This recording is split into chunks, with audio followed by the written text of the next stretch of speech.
ახალციხის რაიონულ სასამართლოში უალის ყოფილი რწმუნებულის სასამართლო პროცესი გაიმართა. ზურაბ ნასყიდაშვილის სამსახურში დაბრუნებას მართლმსაჯულების ძალით ითხოვს. ტერიტორიული გაერთიანების პირველი პირი ახალციხის მუნიციპალიტეტის გამგებელმა დაკავებული თანამდებობიდან 6 სექტემბერს გაათავისუფლა, რადგან მან მიცემულ დავალებას თავი ვერ გაართვა. მოსარჩელე მხარი აცხადებს, რომ ამისთვის გამგეობას შესაბამისი მოტივი არ გააჩნია. ზურაბ ნასყიდაშვილმა ხელმძღვანელობას პრიორიტეტების შესახებ ინფორმაცია დროულად ვერ მიაწოდა, რადგან ქვორუმი არ შედგა. საჯარო სამსახურის შესახებ კანონის 99 მუხლის მესამე ნაწილის მიხედვით კი პირი სამსახურიდან შეიძლება გათავისუფლდეს სამსახურეობრივი მოვალეობის უხეში დარღვევის გამო. ამ შემთხვევაში კი კანონის დარღვევას რწმუნებულის მხრიდან ადგილი არ ჰქონია, აცხადებს ნასყიდაშვილის ადვოკატი. შემდეგი სასამართლოს დგომა 25 ოქტომბერს გაიმართება. მოვალეობების შეუსრულებლობას არ ქონია ადგილი.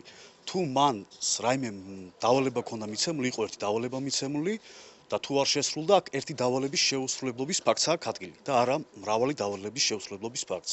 Დავნერად მიგვაჩნია, რომ ეს მუხლი არის არასწორად გამოყენებული და არ იყო საფუძველი სამსახურიდან დათხოვნის. თუნდაც პირველ შემთხვევაში რა, თუნდაც დარღვევის შემთხვევაში.